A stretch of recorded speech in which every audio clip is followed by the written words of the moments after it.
All right, this is Robert McGinnis, and my brother Anthony's going to be with us also today at Alabama Matters. We want to thank you for tuning in. As a reminder, I'm running for the United States Senate from Alabama by write-in ballot, and I'm asking everyone to pass the word because without your help, it is not going to happen. Because I don't have the money just like the others do. They can get on television and they know their name and you'll be reminded who they are when you look at the ballot. But you're going to have to know who I am when you go in to vote because my name's not going to be on the ballot unless you put it there. And the reason I'm running is to give Alabama a third choice. That's right. Because Alabama normally votes Republican. Whoever gets the nomination. That is true. So, but see, I'm talking to my brother Anthony, folks. Another reason I'm running is because our country is in a bad situation. Very bad. It's a horrible situation. It's I've never seen our country to have such immorality. It just seems to be getting worse. It does seem like it's getting worse. And, I think that I believe the Bible. I believe what the Bible says that the land rejoices when the righteous is in power.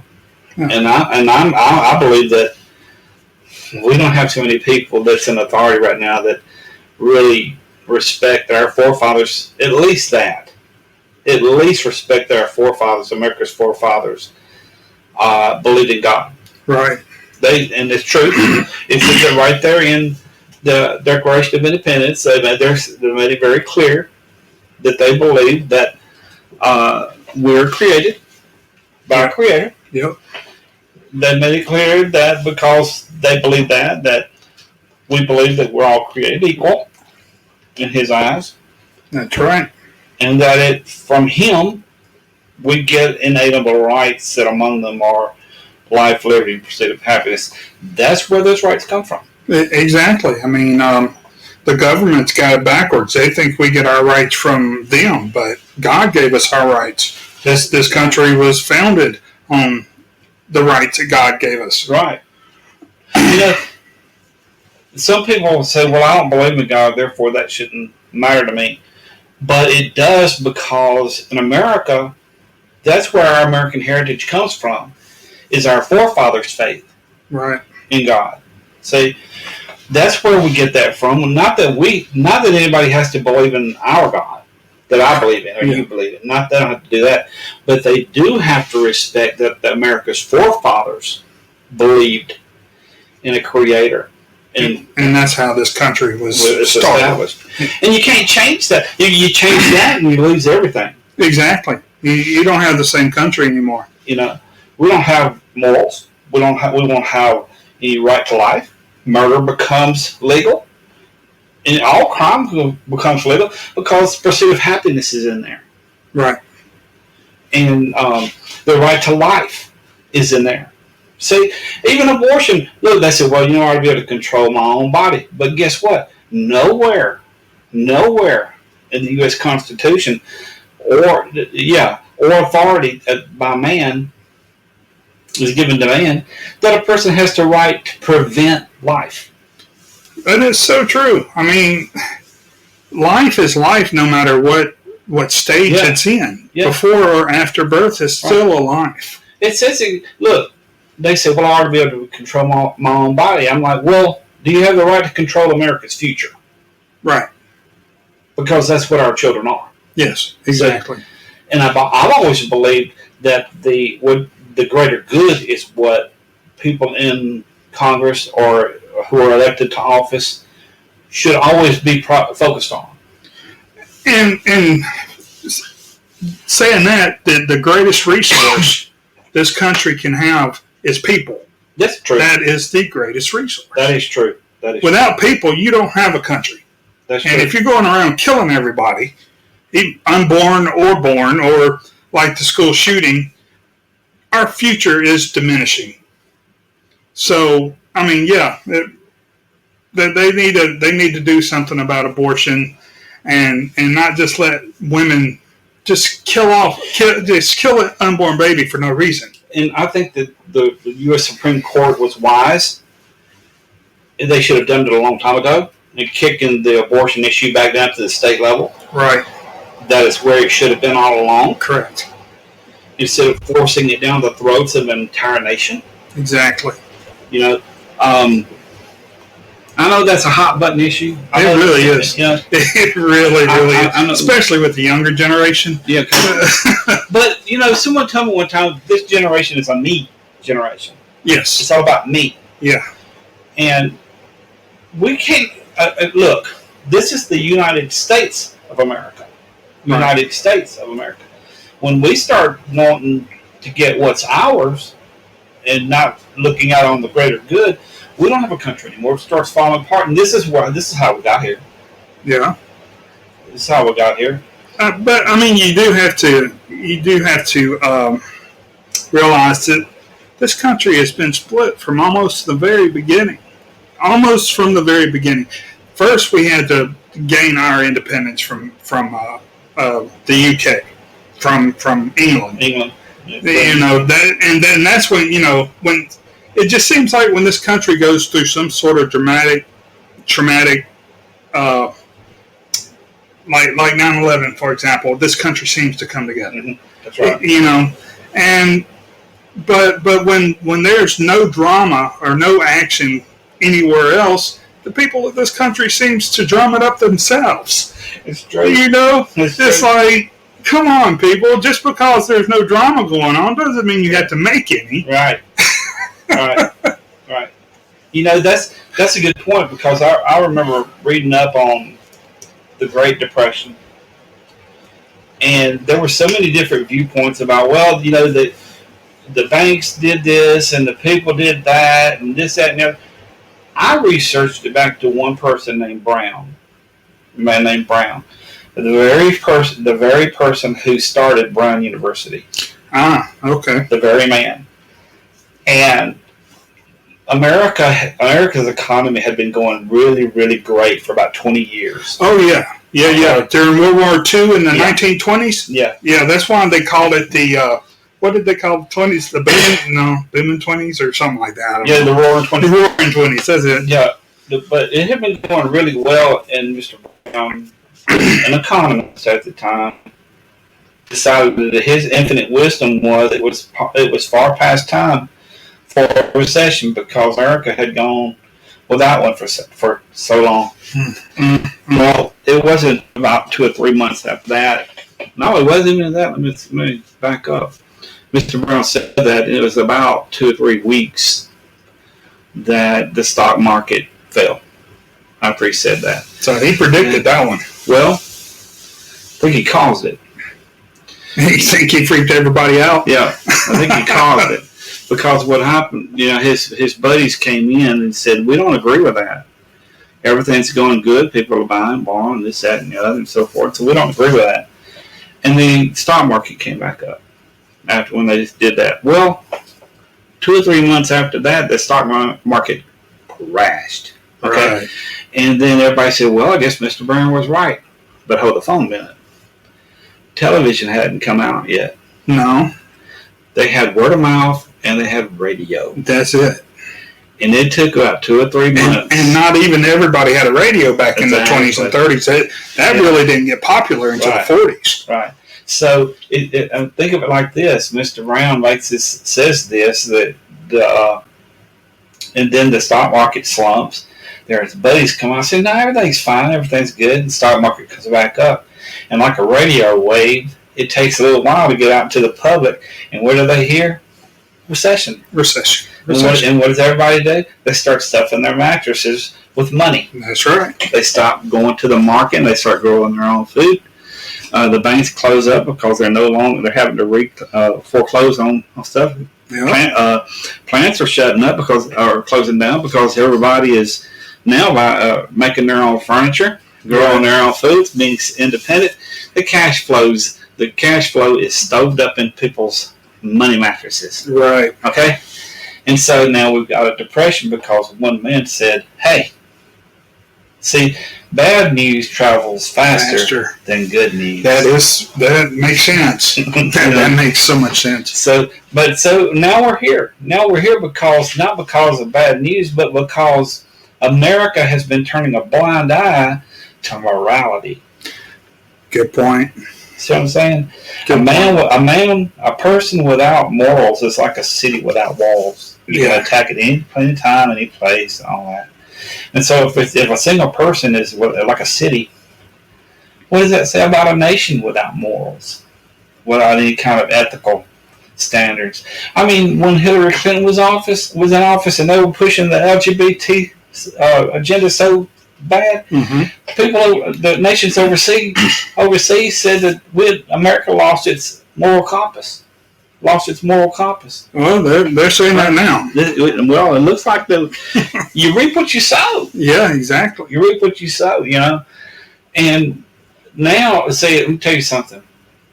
If we don't turn back to at least respecting our forefathers' belief, I ain't saying believing in God. I'm saying that if a nation or America doesn't come back and start respecting all together in one accord, one nation under God, start respecting that we get our rights from our forefathers' belief in Christ Jesus or the Creator, or at least recognizing it and respecting it. Yes, we will turn to communism. We will fall to socialism. Yeah, it would go socialist first. It would go socialist. Yeah, and then because when push comes to shove, if it goes to socialism, that's like that video I was going to play. The dude said let them listen to it. This is from a Canadian who is against socialism, and I would just like everybody to hear. Dear Americans, you think your leader is bad? Try ours here in Canada, Justin Trudeau. He's banning handguns as we speak. No joke, they'll be illegal to sell or transfer, and soon, probably illegal to own as well. He's mandating the buyback of over 1,500 types of guns he recently made illegal by fiat. I call the government taking things by force to be theft. He was elected because his dad had been Prime Minister too. Well, he had no skills or intelligence. He hates those who disagree with him. He just voted to ban unvaccinated Canadians from flying, again, even though all this has been done for quite some time. That sounds like kidnapping to me. He's basically communist in disguise too. His deficits are never ending. It's horrible. So you think your leader is bad? Which he is, but be happy you don't have ours.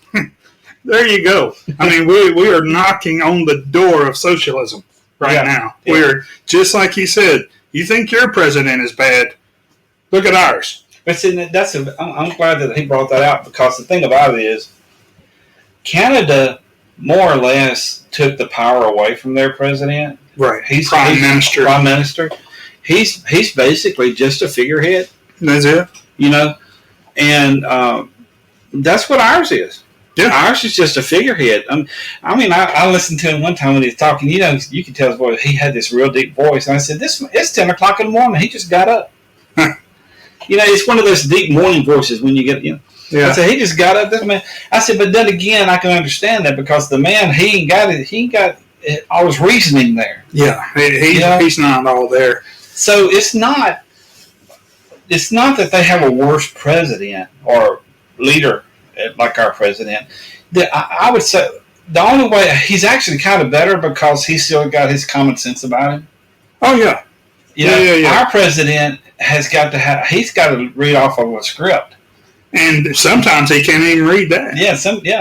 So he should be look. I ain't the only one that feels this way. The man should have been in a retirement home a long time ago. That is true. He should have retired straight out of the Senate. Yeah, he should have. So we've got a government that's in a power vacuum. You might say everybody's wanting to have their struggle. Yeah. That's the only difference between the power struggle with Canada is between their government and the people. The power struggle in America is between parties. Within parties and the people. Right. So we still have a chance at this. We still got a chance at freedom here. Oh yeah. We still got Canada's already they're socialists. Did y'all know that he's social? He's social. That Canada's socialist. Yes. You know, That video himself, that Canadian said it. Yeah, it's socialist. America's not quite socialist yet, but there's a lot of people in government right now who are socialists and are socialist minded, Right. and those people are of the liberal mind. Those are mostly the younger generational people that are the socialist mind. All right. That's why it's my belief, probably after I'm long gone, that this is going to be a socialist country, because people like us are what's keeping it balanced. Right. You know, because they keep pulling it left, and it's our beliefs that keep this country on track. Yeah. You know, it is. But one day, people like us with our ideals are going to be gone. Be a thing of the past. A thing of the past. Just like the Civil War. It's done. It's 160 years ago. It's done. It's over. One day it's going to be like that in America after we're gone too. Yeah. We're going to be just a footnote. Right. You know. So it'll be too late then. It'll be too late. But luckily we won't be here. Right. I won't. I know I won't. It ain't going to happen in my lifetime either. Because I'm not going to let it. Yeah. And there's so many out there who feel the same way, that they're not going to let it. And that's another reason I'm running too for the U.S. Senate, is because I know that there are people out there that are looking very hard. They're very at the candidates, and they're looking at their options. I want to be one of their options. I am one of their options. Right. And I will be an option all the way up until November the 8th. I will be. I don't know. It's going to be up to God how well known I am. Right. You know, how well known people know me in public and are familiar with me. That's right. But I'm doing it because I believe, first of all, it's the right thing to do. Yes. Giving people a third choice. And I believe it's what God wants me to do. And I'm glad you said that, because I got a video of Tim Tebow, and it's more of a motivational speech that he's giving that kind of goes with what you're saying right now, and it's really... I feel like one of the things that we're fighting right now is comparison. Literally, another study came out that said 12% of our daily thoughts are spent on some form of comparison.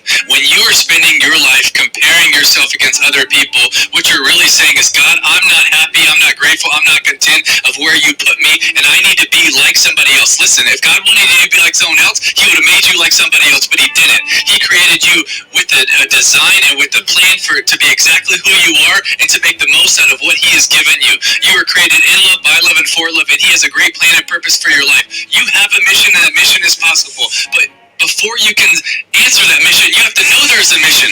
You have to know that I'm here on purpose. And when you know that you're here on purpose, I don't have to spend my whole life wishing I was somebody else, because the God of this universe, who is sovereign and control of all of it, in his design, in his wisdom, and in his love for us, he made me who I am for a reason, and he didn't make a mistake, and he didn't make a mistake on you.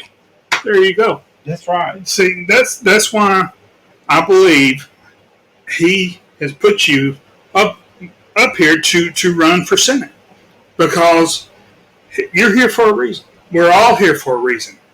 And they're here for a reason. Exactly.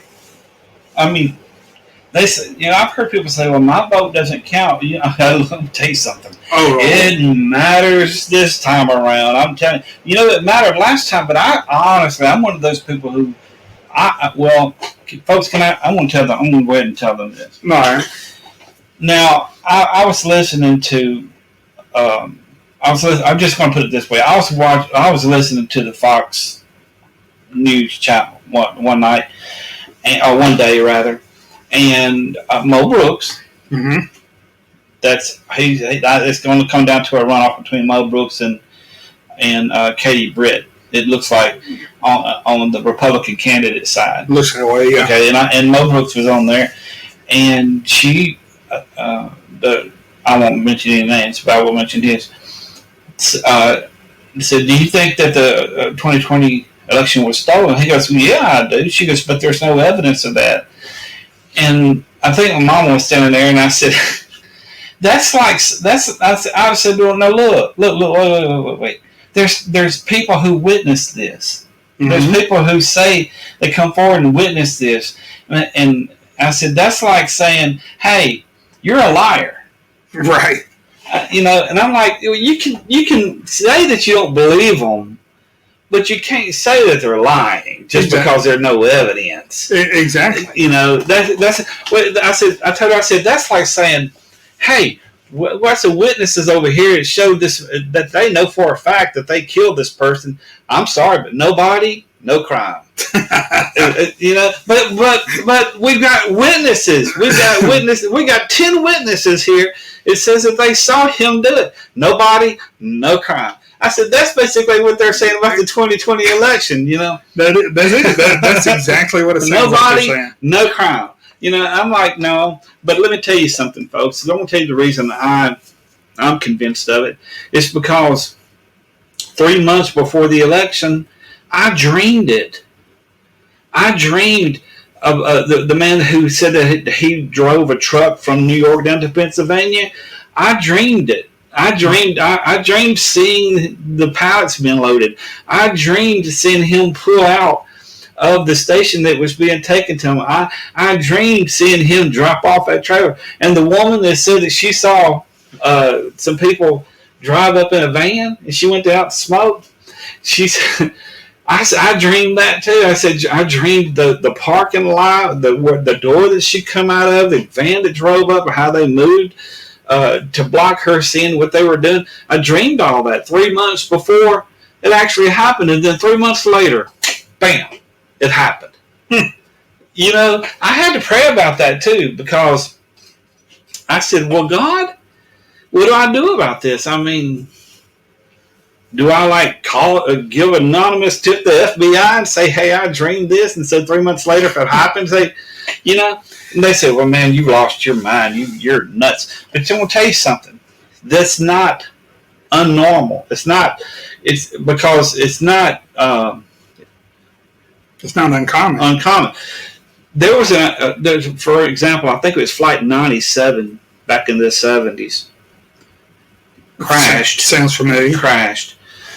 The documentary said that this man had been having a dream that there's going to be a plane crash, and he just blew it off for like 2 or 3 weeks, and finally when he called the FAA, the flight had already crashed. He had been... Oh, wow. Yeah, the flight had already crashed. And some of the people that was going to get on that flight was, if I remember correctly... kind of spooked? Well, one of them was famous. Oh, like the $6 million woman. Yeah. Lindsay, what's her name? I can't remember. But she was going to get on the flight. She goes, if I remember, it was her. And she's like, I don't feel good about this, and they didn't get on. And sure enough, it crashed. So what I'm saying here is, folks, I really do believe that they went to such extremes. Oh yeah. Definitely. To do this. And we don't need to let that, we need to be still motivated to make sure that doesn't happen again. And to put some people in there that's going to turn this country around. I want to be one of them. Right. So that's what I'm asking the people to do, is to vote for me, because I want them to understand where my loyalty is. Right. And it's first and foremost to the betterment of this country. That the greater good is got to be the main focus. But my integrity and character and stuff like that needs to line up with theirs. Right. It needs to be moral. It needs to be Christ-like. It needs to be ethical.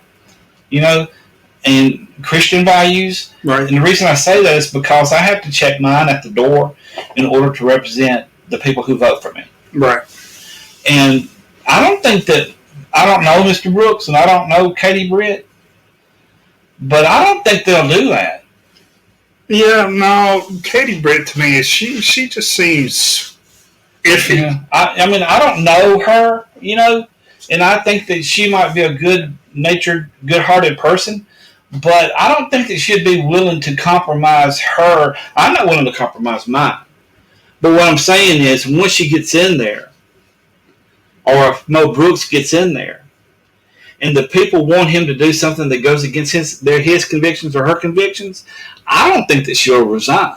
I don't think that he'll resign. No. See, if I ever got in that spot, I would have to resign because I'm there to represent the people who elected me. Right. You see what I'm saying? And if I can't represent them, then I need to leave. If it goes against your convictions, then I can't represent them. Right. Then I need to leave. And so many times people get elected and they won't leave. No. They won't leave. They like that job. Right. You know?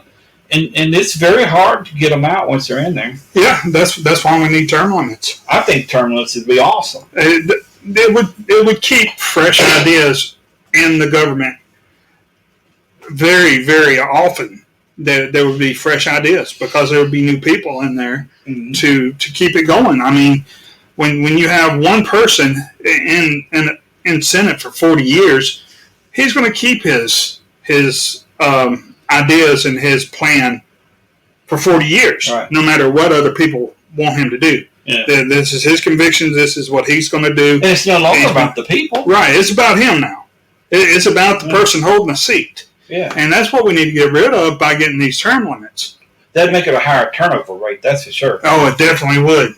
It definitely would. If we can't, you have these countries all around the world that, I don't want to say dictators, but, look, Queen Elizabeth. She's this 70 years. Mm-hmm. 70 years she's been on the throne. Monarch, yeah. And I don't agree with that. Yeah. Is she a politician or is she just a figurehead? I really don't know. The only thing I may be a fool for even saying this, but I think that she's a figurehead also. I think the Queen is a figurehead that a living legend, if you want to put it that way. Oh, if there's any English people listening right now, they just all got riled up. Yeah. But the Queen is a living legend, and I don't know how much influence she has on Parliament or anything like that. She's got to be a living legend. Definitely. Man. She's almost 100. She's been a queen for 70 years. She's like a celebrity. Yeah. Yeah. But I have heard. Now I don't know how true this is, but I have heard that she is able to go into Parliament and tell them what she wants. Now, whether they agree with her or not, I don't know. But I've heard she's been into Parliament and tell those politicians, hey, this is what we're going to do, this is what we're going to do, this is what, and they do it. Okay. So she has power. She has influence. She has influence. Yeah. I don't know how much influence, but being as popular as she is over there, she is probably pretty high. Yeah. I just don't know if she's a part of Parliament. I don't know if she's official or anything like that. That I'm not sure of either. But she has a lot of influence. Has a lot of influence. I understand that part. But I'm going to tell you something. Our president, he doesn't have too much influence. He does not. And look, when Saudi Arabia starts mocking you, because that's what they did. Yeah. I'm sorry, but I had to laugh at that one, though. I had to laugh at that one. He's like the mixture between you've seen that cartoon King of the Hill? Yeah. Boomhauer? Yeah. He's a mixture of Boomhauer and Bill Clinton. He starts out where you can understand what he's saying, but then he just goes into mumbling. Right. Yeah. Look, I know that if America can last, if they can another year and a half. Yeah. Another year and a half. Yeah. That's it. Start coming this November, America starts putting people in Congress that will put America first.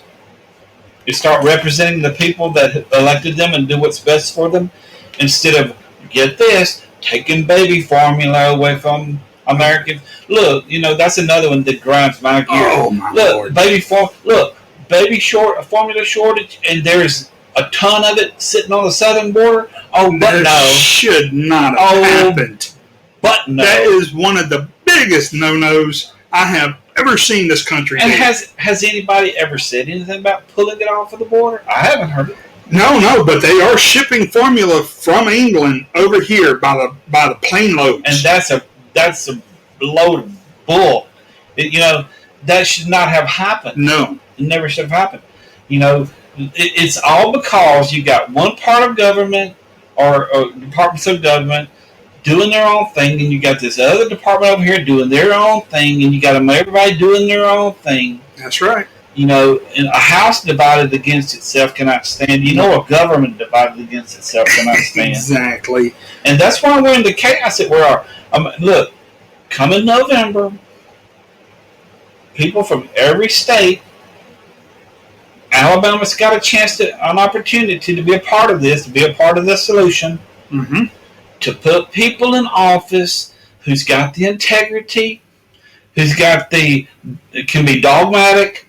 Right. It ain't got to be rude, but you have to stand your ground. Exactly. You got to say, look, you know what? I'm not going to compromise what's best for America because you want to feed somebody who's breaking into this country. Right. I ain't going to do that. I want to be a part of the solution, and I can only do that with Alabama voting for me. Right. We need the help of the voters. Really do. I'm keeping my name in the hat. I'm going to keep my name in the hat. I do not know how big I can get this campaign. I don't. Right. I'm limited on funds. I've got billboards going. I've actually ordered some postcards. I've actually ordered some business cards that I can hand out and this, that, and the other. Right. But this is going to be word of mouth. Absolutely. This is going to be word of mouth. It's a long shot. Yeah. It's no other way to say it. It's a really, really long shot. If you had to be a sniper at 1,000 yards, long shot. God can pull it off. He can. God can pull it off, but He uses people to do His will. That's exactly right.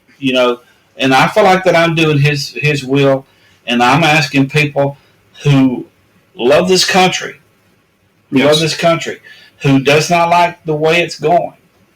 I'm asking them to be a part of the solution. Exactly. And tell somebody about my name and tell them something. I will. Look, you know what my motto is now? It says, elect a public servant. That's good. That is good. Elect a public servant. And because that's what we need. We need somebody who we don't need any more blue-collar people up in D.C. We need some people who have had their hands in the dirt, and is an everyday American. Yeah. It's just somebody who knows what's going on at ground level. I definitely know. Exactly. I definitely know. I've worked at all different levels. I've even worked hand in hand with the police. That's exactly my point. I worked hand in hand with almost every type of state level department, DEA, child services, fire department, FBI. Right. I was going to say drug and task force and the ATL. Mm-hmm. Mm-hmm. Gun control is another thing. Have they lost their mind? That seems like it. They lost their mind. It seems like it. It's like they're so like, hey, let's just take away everybody's right to bear arms. Let's just throw that all the way out of the. Pardon me. I'm like, I understand. Look, some of the highest crime rates in this country are in cities that have gun bans. Oh yeah, Chicago, Los Angeles, all high gun rates, shootings. They have gun bans. Right. It is illegal to carry guns in New York City, Chicago, Los Angeles, whatever. There's probably other cities that I don't know about, but they have the highest crime rates with guns. They think that they said the only way to deter crime is to take away or have a greater control over guns or gun control, and that's not true because, like I said, I worked hand in hand with the police, Right. and I know firsthand. I was a housing authority investigator. That's how I worked hand in hand, and so I know firsthand that crime goes down when the risk of getting hurt. Crime goes down when the risk of getting caught goes up. Right. Exactly. Deterrence. That's always the issue right there. Deterrence is the only way to control people from killing each other. Deterrence. And I know that there are a lot of people who, I know firsthand, like I said, that people don't want to get involved with neighborhood watch and things like that. So my suggestion is fund the police so that they can hire more reserve police. I got a video about a man talking about the statistics of gun deaths and how I just gonna have to. You got it now? Yeah, I got it now. He actually talks about the killings of guns killing people and the percentage of the reason. Play it for me. Semi-automatic rifles should be banned at all. So that's the first thing. But your Australia example, violent crime actually increased. So you have to look at the entire ecosystem of crime, not just mass shootings, because mass shootings actually account for a small percentage of all gun-related deaths in America. They get the most amount of media attention. They get the most amount of sadness and thinking. They actually contribute to a small sliver of the percentage of all gun-related crime. Do you know what the biggest part of gun-related crime in America? Anyone? Suicides. Do you know 66% of that 33,000 figure about gun crime is suicides? You know we're the only country in the world to count death by suicide as a gun death. So all of a sudden you remove that, we have 11,000 gun deaths every single year. It's a lot less than 33,000. So the gun advocates say, confiscate the guns because of 33,000 gun deaths every single year. Well, technically that's true because of how we calculate the data. It's very, very deceiving. I would argue that's more of a mental health issue and a systemic cultural issue than it is an actual vehicle to gun. So out of 11,000, 300 to 500 of those 11,000 are accidental discharges, are people that are at shooting ranges, they're in their basement, and they died because of a firearm that they were mishandling or that they weren't handling properly. 300 to 500 a year. So that goes down to 10,500. Then another 500 out of that is actual warranted means of self-defense. So it still counts as a gun death, but it's not murder. If someone walks into your house with a battle axe to kill you, and you kill that person with a pistol, that's a gun death. It's not a murder. Big difference. That's a rightful means of self-defense. So you get there, it's about 10,000. 90%, I'll repeat that, 90% of that remaining 10,000, 90% is with handguns in urban areas and gang-related violence. 90%. Now, what drives gang violence? Is it the weapon itself? Of course not. It just isn't. It just isn't. In Chicago, we look at it, it's 20 square blocks where you have the most failing public schools, where you have the most broken families. The police are really not, they're not welcome culturally in a lot of those areas. And I always find it interesting that in the gun control debate, when the statistics are that heavily slanted in that direction, immediately when something bad happens, the first thing that is said is somehow I have to give up my weapon because I did nothing wrong. Because I do it responsibly, I manage it properly, I store it correctly, I obey the laws, and it's my fault. I have to give up a weapon because some lunatic did something that had nothing to do with what I did. I completely and totally reject that. I mean, that is crazy. Mm-hmm. That is absolutely not 33,000 gun deaths per year in America, and he got them all. He got it down to 10,000, and then 10% of that 10,000 is what people are complaining about. Not the 90% of the 10,000. Mm-hmm. That he said the 90% is whatever. But think about why they're complaining about it. Think about that for a reason. If it's only 10% and they're complaining about this, it's not about the gun violence. But if you really do the math, out of the 33,000 gun related deaths, only probably less than 1% is due to gun violence. Right. I mean, due to gun violence, due to gangs and stuff like that. Right. Right. Or mass shootings. But think about, like I said, think about that for a minute. If it's that a small amount, you know that they know it's the facts there. The real reason they're wanting it is control. Exactly. The real reason is so that they can switch this country over to socialism. It's just like that Canadian said. I played that first video. I played it. Exactly. He was saying Trudeau has already started the ban on guns, taking your guns and blah blah blah. I'm like, that's where we're headed right now. That's what they want, and that's what November needs to be about. No, it needs to be about not letting that happen. November needs to be about not letting that happen. Now, let me just tell you this. I'm going to just tell you this, and they can listen on while I'm listening to this. I know my weapons. I was a nuclear weapons security specialist. I carried an M16 rifle. I was an expert at it. I was an expert marksman with that joker. An M60 machine gun, M203 grenade launcher, and I was an expert at all of them. Okay, I knew how to handle them. I knew how to unload them. I knew how to handle them safely. I knew the maximum effective range for each one of them. And that's what the problem is as far as some of these gun deaths is they don't know how to properly handle these guns. Exactly. You know, and that brings me to my next point. We don't throw the baby out with the bathwater. Exactly. No, but if you're going on a rifle, if you're going on a handgun, you need to be accountable for making sure it's used safely. Exactly. That it doesn't harm somebody. You need to be accountable for that.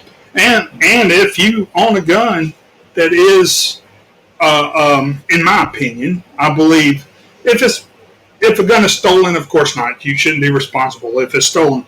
But if you loan a gun to a friend or a family member and they go out and commit a crime with it, you should be responsible for that gun. I agree. You know, because if they would have never gotten the gun in the first place, they wouldn't have had the means to commit that crime.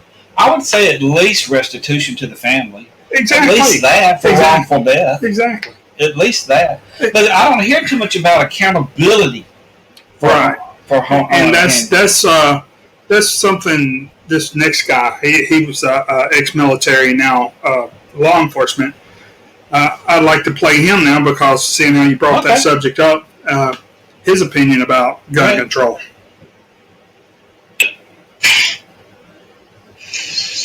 Hello, my name is Aaron Weiss, and I live in the town of Poughkeepsie. I'm a combat veteran of Iraq, and I'm also a law enforcement officer. I attended the Public Safety Committee's last meeting in regards to this resolution, but I didn't say anything because I wanted to hear what everyone else had to say. And I heard some shocking things from some people and some legislators. They said that it took a lot of courage to pass this SAFE Act. Apparently my definition of courage differs from yours. See, if it was really so courageous a bill and it took so much courage to pass it, then why was it done in the middle of the night when no one could see it or read it? That's not courage. That's a mafia-style sit-down and divvy up what's good for the bosses. Courage is taking the right and true course of action, not the politically expedient one. And anyone who is proud of this law must also be proud of the Patriot Act, the TSA, imprisoning Japanese citizens in World War II, since all these actions were spurred on by emotional fear and rammed through in the name of public safety. Another issue is the insistence of certain people to stand on the graves of dead children and challenge those that disagree to say it to the parents' faces, while I, for one, will pick up that gauntlet. First off, why is dead children your battle cry? You didn't say anything about the hundreds of Chicago children being killed, and for some reason you only scream when it happens to wealthy white ones. And yes, I will say to anyone's face, my right is more important than your dead, because I fought for it firsthand. I washed the blood of my friends out of my Humvee, and I picked up their mangled bodies, and I fought day in and day out. I did more things that you people can't imagine. So yeah, my right trumps your dead. I earned it in blood. I gave up a lot for this country, including my youth, and better men than me gave up a whole lot more, so that all of you, myself included, could enjoy the rights that are guaranteed to us in our Constitution and Bill of Rights. And we didn't go through all that to come back home and watch the surrender of what we fought for happen based on the demented actions of a couple madmen. So in closing, I would like to address specifically the legislators we all know who are going to vote against this resolution. I understand you will vote against this resolution based on some misguided sense of the public good. However, as a law enforcement officer, I'm curious to know about your true resolve. Since voting to take away someone's rights is totally different than being asked to enforce it, I want you to consider this. If you support the SAFE Act so wholeheartedly, are you willing to stand with law enforcement members and lead from the front to enforcement? And what I mean by that is if a constituent of yours feels so alienated by this law and the manner in which it was passed that they refuse to comply with it, are you willing to stack up on their front door and go in first? I bet if a clause was in this bill that required you, the elected leadership, our elected leaders, to go in the door first, I bet you would not be so steadfast. Oh man, he just called them out. I know where he's coming from because I worked hand in hand with the police department. Right. And I could call the police anytime I want. I'd say, this is Investigator McGinnis. I'm at such and such place, and I am unarmed. And they would be there. One time I looked around and he was there. I wasn't even off the phone, and he was there, and they would go in with me. I'd say, look, I can't go in there. I'm unarmed. They would go in there and they would clear the building, and I would go in, and I would do my business and what I had to do, and they would come up to me and say, hey, you know what? We found. I was over at this house over here, and there was marijuana and this, that, and other, and I'm not supposed to have it. I was like, let's go ahead and get this out of the way. And we'd go right up in there. So I worked hand in hand with the police department. So I know what he's talking about going in. Right. I understand that. Asked Mo Brooks if he ever did a drive along with police. Asked Katie Britt if she ever did a ride along with the police. Asked anybody who is looking for office, have they ever actually sit down across from somebody that's in a low-income housing site and asked them what the problem was with crime in their area and where it was coming from? Ask them if they ever did that before. No, they're not going to be able to say yes. They're not going to be able to do that. Sit down with them and ask them if they ever ruffled the feathers of judges, ruffled the feathers of police chiefs. Right. Ask them if they ever ruffled the feathers of anybody in Congress, for that matter. State level or federal. Have you ruffled any? Have you at least ruffled any feathers? Have you at least ruffled one feather? Yeah, have you at least ruffled at least one? Because if you're not ruffling feathers, you're not doing your job. And I believe if you make somebody angry at lower governments, like state level or city level or something, you make those people mad, they can do more damage than the people up in D.C. That's true. That's true. This is why another reason why I'm running is because I'm aware of that. Yeah. And I'm going to be if they will put me in there. If Alabama will put me in there as their representative, I'm going to be looking over their shoulders at the people at the state level, at the people they elected at the state level. I'm going to be looking. I'm going to be watching. But, I've heard horror stories about where a group of families had gotten together, and if I remember correctly, it was a college fund. The state of Alabama, convinced them to let them oversee it. I do remember that. And all of a sudden, the money came up missing. Yeah, it was like $2 million or something. They had the hardest time. I think they got it back. But the problem, what I'm saying here is, I'm going to be looking out on them to make sure stuff like that doesn't happen. I'm going to be proactive to make sure that things like that does happen. I'm going to tell you something else. Just a year ago, I think it was, if I remember correctly, I got a request wanting to know if I approved of the legislation here in Alabama, passing some legislation that they were going to use for roads and things like that. And so I read, and I read over it, and I saw where 65% of it was going to be given to the state, given to the lower levels in Alabama, but it was the state of Alabama was going to give it to them. I said, absolutely not. I said, no, I don't agree with this. You send this back to Congress. You tell them that 65% goes to the district level, and then whatever's left over, they'll give back to the state. Right. Not the way around. Did you know that counties? And no counties in Alabama saw 1 red cent of that money. Not 1 red cent. Not surprised. Not surprised. That's what I'm talking about. If Alabama puts me in there as their representative, and I catch wind of this, I'm going to go public and say, no, You're going to take that back to the state legislature, and you're going to fix that so that you're not keeping the money and pocketing it up there and do what you want to with it. Right. And it's going to go just like you said it was going to the people, and then what's left over you can have. Because Alabama's been notorious about saying one thing and doing another. They really are. I mean, but as far as that excess money, they can put it in. If if they raise money or they get money for one specific thing, and they got an excess flow, and they don't need that extra money, I say, hey, put it somewhere else. Right. Don't stick it in your pocket. Put it in schools. Put it in roads. Put it in whatever. See, but that's just one thing that I wanted to bring up. I'm talking about. I'm going to be one of those representatives that's going to look at DHS. Yes. Yeah. Oh, the child services. Yes. They're not going to come in there and just take your child because someone made a complaint. Not happening. But that's what's going on. You might know this, but a DHS worker came and took a child from one of our relatives, and they had no cause to. No cause. They had no cause. They had a complaint. They had no cause. They came in, took the child. That relative of ours went to DHS, I don't know how she done it, but she got that woman fired. That DHS service, that was you. That was you that got her fired. That was me.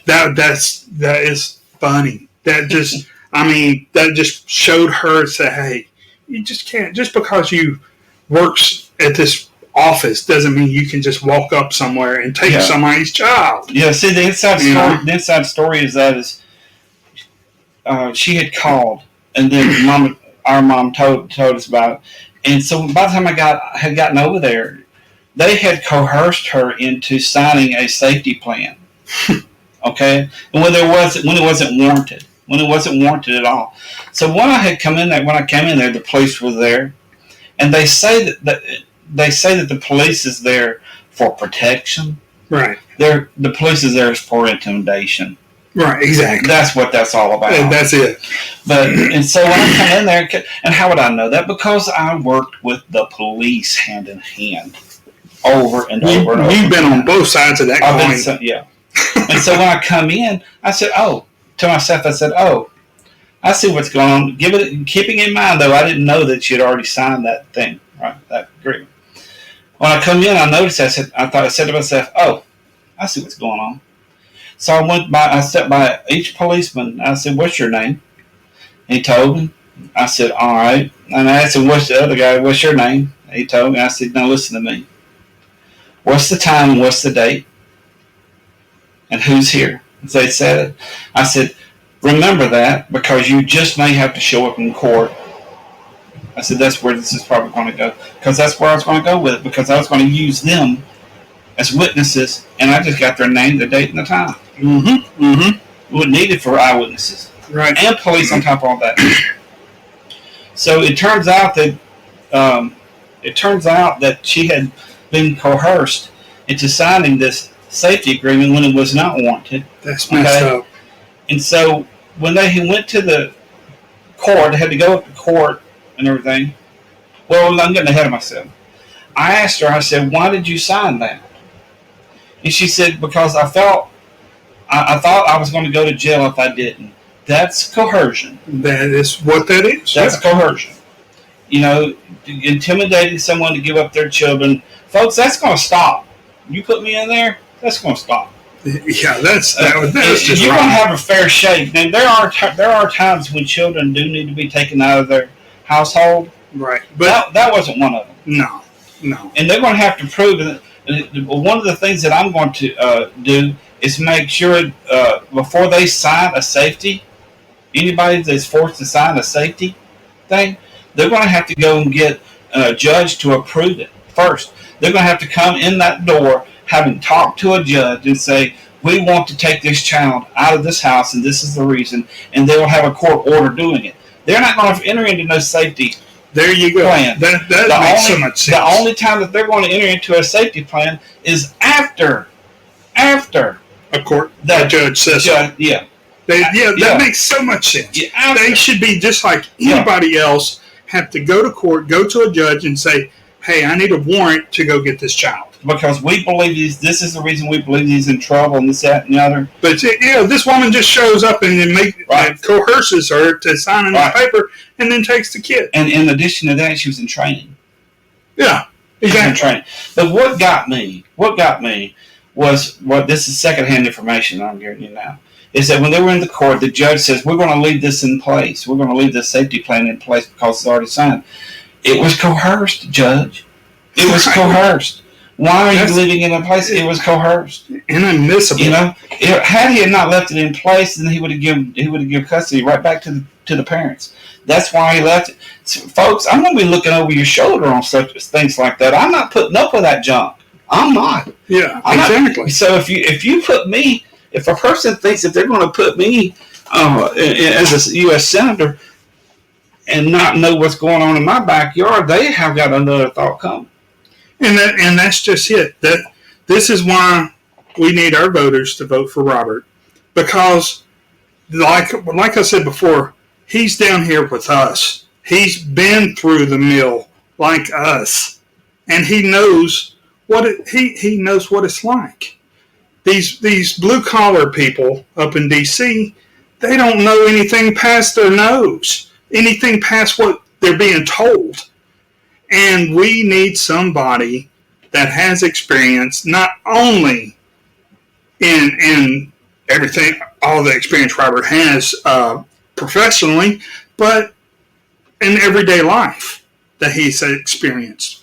And so, yeah, I mean, I heard that story. I forgot you were involved in that, and that always got me. I thought it was poetic justice that she got fired. I was like, good. I mean, just walk up in the house and take that child. That was just wrong. I told her that too. I told that man, I said, you're not going to keep your job. You're not. And I can say that because I knew from my past experience how to get things done. And you can't go up there and just drop a suggestion in a box up there in Congress and think it's going to make it through the subcommittees and everything. It's going to die right there in the box. You're going to have to do a lot of footwork before you even get to that place. Right. Before you put that into action. And I know how to get it done. People who know me, who have worked with me over in Pascagoula area and Goshen area and so forth, they know. And the ones who don't know me have heard of me. Right. Exactly. And I haven't changed. No, you need to. Alabama needs to elect a public servant. They don't need another politician. Right. Exactly. And that's what Mo Brooks. That's what Katie Britt. That's what everybody else is. They're running for office, and I ain't saying they're not good-hearted people. I'm not saying that at all. But I am telling you that they're not public servants. Yeah, they're not. I feel, especially Katie Britt, I feel like she is just doing it for the publicity. I mean, like, maybe I don't get a good vibe off her. Yeah. I'm sure there's a lot of people who feel the same way. I just don't, and I ain't trying to be superficial here or anything. That's what she is. Well, she might, yeah. But all I'm saying is, I'm going to be kind. Yes. And respectful. And I'm going to say that she's not a public servant. She is a politician, and she's proven that because at one time or another, she was the chief of staff for Richard Shelby. She was the chief of staff. I didn't know that. And Mo Brooks, he's already been in office before. These are not public servants. They are politicians. Right. And I'm not saying that at one time they weren't public servants. But, hey, I think it's time to start over with another public servant. Exactly. And get what you vote for. Make your vote count this time, because America, not only Alabama, but America is depending on everybody to do that. And that's why we need your vote, folks. That's it right there. Word of mouth. We don't We don't have the resources or the funds to get his name out there and his ideals out there to run for Senate, but that's why we need your help. And when he gets up there, that's what he's going to do. He's going to be up there for us. That's it. For us. Not anybody else. And like he said before, if they put you up there and they want you to do something that you know you can't do, then you'll resign. It'll have to be. You know? Now, the reason I say that is because the majority rule. I know that Alabama believes, in my heart, I know that Alabama believes that God is the head of all principality and power. Right. Even the ones who aren't Christians believe that there's God in Alabama. Right. I believe that Alabama overall, even the non-Christians, believe that Christ Jesus is the Son of God. Mm-hmm. And overall, I believe that the majority of Alabamans have a moral character about them. Oh, yeah, definitely. Okay? That's why I believe that they'll vote for me. If they know and have heard about me, So I'm asking you to be a part of the solution. I'm asking the people in Alabama who's listening to this broadcast to be a part of the solution. You can download this podcast. You can word of mouth. Just get the word out there, and I will keep my name in the hat all the way through November the 8th, and we'll see where this goes. We can only hope. And we hope and pray. Yep. Until then, we will be back. We'll be back next Saturday at 2:30 p.m. Central Standard Time. This is Alabama Matters, and we want to thank you for tuning in. God bless and have a great week.